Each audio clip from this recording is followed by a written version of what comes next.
muitos anos. Foram procedimentos acolhidos pelos tribunais de contas do Brasil inteiro. Subitamente muda-se de posição e se quer aplicar uma sanção retroativa. Que atentado à Constituição há? Que má-fé há? Que ofensa a princípio básico e sistêmico que autorize uma medida de violência como impeachment existe? O impeachment, eu disse no início da exposição e meu tempo já se acaba, só existe em casos extremos de ofender os alicerces do sistema.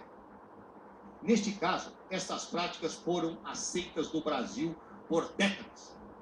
Nestes casos, as Cortes de Contas aceitavam esta situação sem reprimi-las. Nestes casos, houve uma mudança de orientação e se quer aplicar retroativamente a tipificação de um crime, como se ele existisse antes da mudança jurisprudencial nos dois casos, o que não existe. Neste caso, se quer pegar um pretexto para se construir a figura de um crime de responsabilidade. A denúncia, portanto, os senhores parlamentares, é absolutamente, manifestamente, improcedente. E diante disso, quero que voltar ao início. E quero dizer, senhores nobres deputados, e peço que leiam com atenção essa peça, ela é extensa, mas ela é elucidadora, ela é demolidora. Demolidora dos argumentos da lei. Peço que leiam, sem preconceito. Sem preconceito. Sem posições prévias. Está em jogo a democracia no Brasil.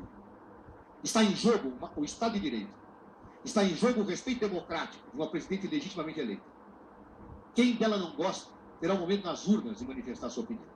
Mas não através de rupturas constitucionais que se manifesta essa opinião. É, portanto, que digo aos senhores e às senhoras que, neste caso, por inexistir crime de responsabilidade configurada, que, neste caso, por não existir ato ilícito atribuível à Presidência da República, por não existir ato doloso em nenhuma das duas situações, um processo de impeachment equivaleria ao rasgar da Constituição Federal de 1988, se fosse ocorrido. Seria, se me permite a licença, senhor presidente, a força das palavras. Seria um golpe. Um golpe, não porque o impeachment não está previsto na Constituição, porque está, mas um golpe porque este impeachment, com base nesses fatos, golpeia a Constituição, atinge a institucionalidade e afronta o princípio básico do Estado de Direito. O Brasil não pode conviver com rompimentos institucionais. Um novo governo não pode nascer com esta pecha de ilegitimidade, seja ele qual for, e sejam quais forem os homens que vierem a compor. E é necessário, portanto, que todos nós, que juramos cumprir a Constituição, juramos honrá-la e respeitá-la, a defendamos nos seus pressupostos básicos. Este processo de impeachment, em primeiro lugar, é nulo de pleno direito. Foi realizado em desconformidade com a Constituição. Está sendo realizado em desconformidade com a Constituição. E hoje mesmo, eu li nos jornais, que Sua Excelência, o Presidente da Casa, pretende construir um processo de votação em plenário que favoreça a aprovação do impeachment. Isso é a materialização do desvio de poder, ilegalidade. Isso é a confirmação de que não existe base para um processo de impeachment. E mais, que não se force uma retórica jurídica quando os fatos não se combinam ao texto constitucional. Que não se pretenda, efetivamente, atingir os direitos e garantias de uma democracia por uma mera situação de disputa política que, obviamente, pode ser absorvida nos marcos constitucionais existentes, mas jamais o será, se houver violência. Cito apenas algumas frases que servem como corolário daquilo que disse, antes que possa aprestar os pedidos desta comissão. O primeiro deles vem de um ilustre parlamentar falecido, ex-ministro da Suprema Corte do Brasil, Paulo Grossato. É a frase de abertura do nosso pedido, da nossa defesa. Ele disse: o fato de ser impeachment um processo político não significa que ele deva ou possa marchar à margem da lei. Este processo foi instaurado, marcha contra a lei e não tem os pressupostos legais para a sua admissibilidade. Outra fase que gostaria de mencionar, senhores parlamentares.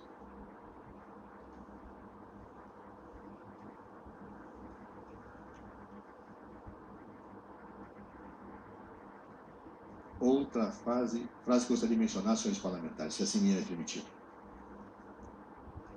É uma frase que talvez seja uma avaliação definitiva sobre o que seja um Estado constitucional.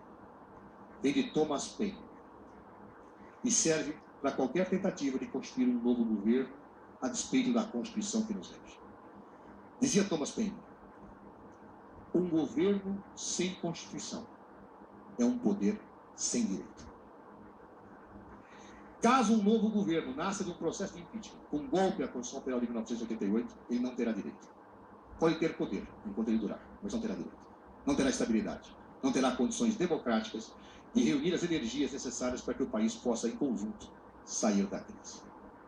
É, portanto, nesse sentido que proponho, em primeiro lugar, a aceitação das preliminares invocadas, para que seja anulado esse processo ab início, porque contrariador da Constituição e das nossas leis. Proponho que sejam rejeitadas as denúncias, porque ineptas, e porque não encontram amparo na Constituição por não existirem crimes de responsabilidade passíveis de serem imputados à Presidenta da República por tudo aquilo que foi exposto. Os requerimentos são afirmados textualmente na defesa. Se pede anulação, se pede reabertura de prazos, se pede a improcedência. Peço, portanto, que Vossa Excelência, uma vez que meu tempo se esvai, que considerem, acima de tudo, o honroso dever que todos os senhores receberam, e que eu também recebi quando pertenci a esse parlamento, de honrar a democracia, de honrar o Estado de Direito, independentemente das nossas convicções políticas e ideológicas. Que façamos do país o país que vem sendo desde a Constituição de 1988. Um país que disputa, um país que diverge, mas um país que respeita as suas instituições. Honremos com a nossa Constituição, honremos com o Estado de Direito. Essa é a nossa missão. Não se admite, nos tempos atuais, no nosso país, depois de tantos anos da ditadura militar de 1964, um golpe à Constituição. Isso não será admitido. A história nos observa, o mundo nos observa. E, portanto, nenhum de nós, jamais, por maior que sejam suas visões e raivas atinentes à atual governante, tem o direito de romper com a ordem nacional estabelecida num verdadeiro Estado democrático de direito, que pertence a todos os brasileiros e todos os brasileiros. Eu gostaria de agradecer, eu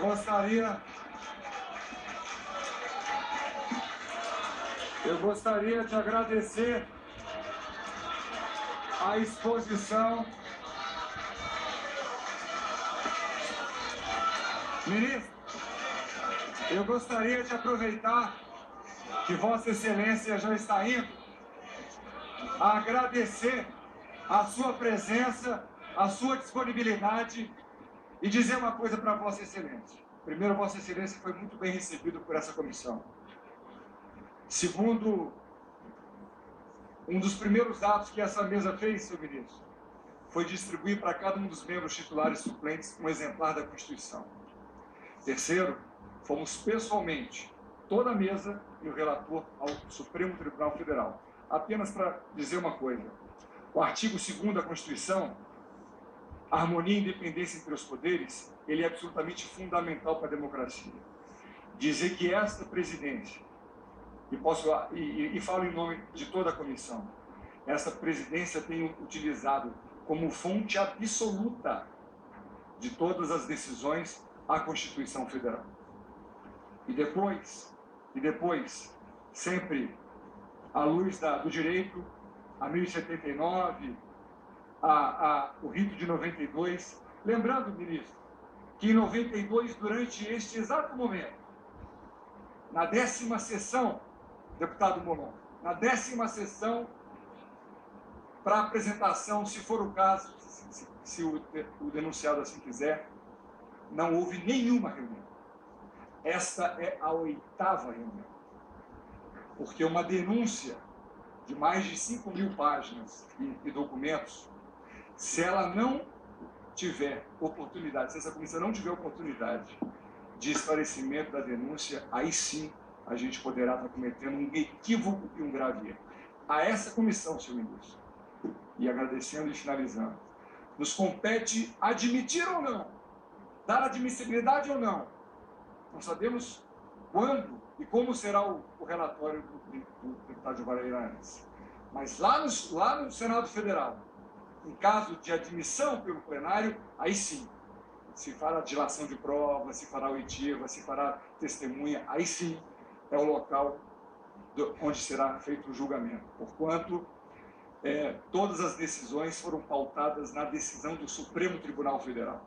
E o próprio ministro Barroso fala, momento de diligências para esclarecimento da denúncia, sem desconsiderar, claro, o julgamento político da admissibilidade, mas jamais desconsiderando os aspectos jurídicos e técnicos. O senhor foi muito, seja muito bem-vindo e está Vossa Excelência. Já falamos, Júlio. Obrigado, ministro. Muito obrigado, parabéns pela sua exposição. E o senhor está dispensado, senhor ministro.